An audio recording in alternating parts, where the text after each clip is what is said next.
Hello, and welcome to Backer Breaks It Down. Today, we're going to look at short-run behavior of polynomials, with a focus in this episode on binomials.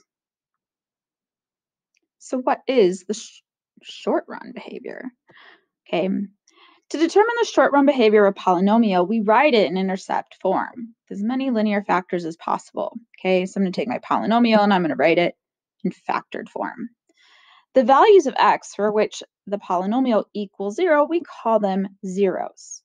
So if the formula for p has a linear factor of the form x minus k, what that means it has a 0 at x equals k.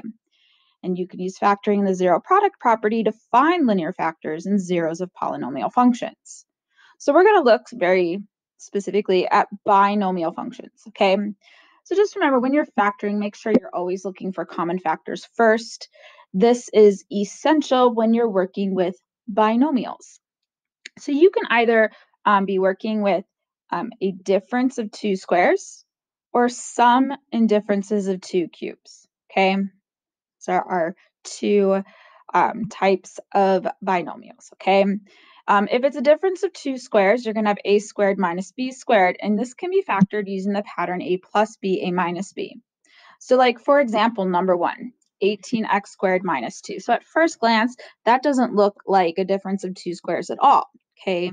But remember, we always have to look for common factors first. So this one has a common factor of 2.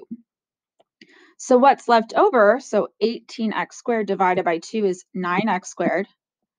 And then 2 divided by 2 is 1. And 9x squared is your difference of two squares, because 9x squared is a perfect square. 1 is also a perfect square. So in order to factor this using the pattern, I need to figure out what is a, what is b. And I do that by thinking, like, what is the square root of 9x squared? So the square root of 9x squared is 3x. And also, like, what is the square root of 1? It's 1, okay? So according to the pattern, I'm going to have two quantities, a plus b and a minus b. So I'm going to have 3x plus 1 and 3x minus 1. And then also, that common factor needs to be part of your final answer, so don't go losing it, okay? So looking at number 2, 81x to the fourth minus 16, like, well, those are both perfect squares, and there's no common factor here. So I need to figure out what is a, what is b, so I'm going to take some square roots. Well, the square root of 81x to the fourth is 9x squared. And the square root of 16 is 4. So I have 9x squared plus 4, and then I have 9x squared minus 4, okay? And because this started off as like a fourth degree polynomial, it's possible that I can factor further. Like this right here, 9x squared minus 4 is another difference of two squares. So I'm going to want to break that down further. So I'm going to have 9x squared plus 4. And then this, take your square roots, you're going to have 3x. And the square root of 4 is 2. So 3x plus 2, 3x minus 2. So we want to make sure we're factoring completely, okay?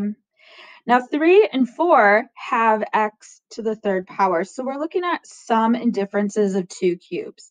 So let's take a look at the factor pattern. So if you have a cubed plus b cubed, you once again need to figure out what is a, what is b. So a is the cubed root of a cubed, b is the cubed root of b cubed. Now if it's a sum of two cubes, your first quantity will be a plus b, the sum, okay? Your second quantity, you'll have a squared minus a times b plus b squared. For a difference of two cubes, okay, so if it's a difference, you're going to figure out a and b, and that first quantity is going to be a minus b. That second quantity looks very similar to the one above it, except look, it's the middle term.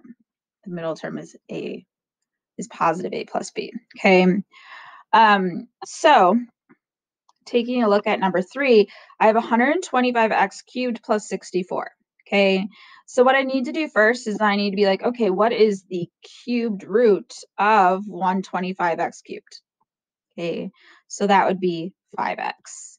And then what is the cubed root of 64? And that would be 4. So that's your values of a and b, okay? So I'm just going to rewrite the pattern because we just determined the a and b, and then we need to determine what is a squared minus a times b plus b squared. That's what we need to figure out next, okay?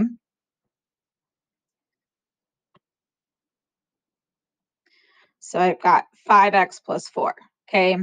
So then it says a squared. Well, a is 5 times x. So I have to be like, what is 5x squared? Okay, and that's going to give me 25x squared. Then I have minus a times b. Well, a is 5x and b is 4. So 5x times 4 is 20x. And then it says b squared. B is 4. 4 squared is 16. And this would be my factored form here. Okay. Now, number 4, we have 32x cubed minus 4. So I'm kind of like running out of room here. So I'm just going to do this on a separate page. Okay. So remember, the very first thing you should do is you should look for a common factor. And here we have a common factor of 4. So what's left over then is 8x cubed minus 1. And these are both perfect cubes. Okay. So here, the 8x cubed minus 1 is a difference of 2 cubes, which means it's going to factor like this. I need to figure out what is a, what is b, because a minus b.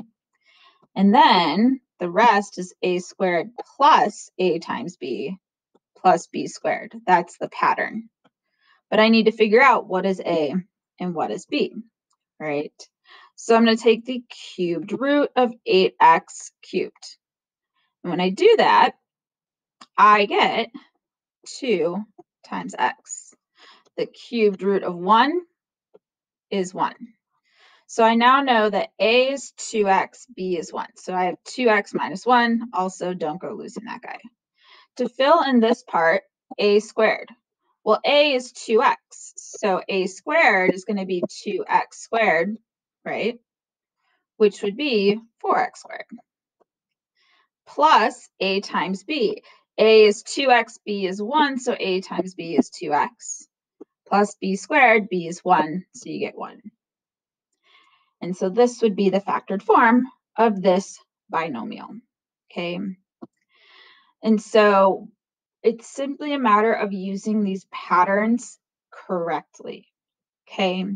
Make sure you always look for common factors first, okay? And then identify the values of a and b and use the pattern. And that's how Backer breaks it down.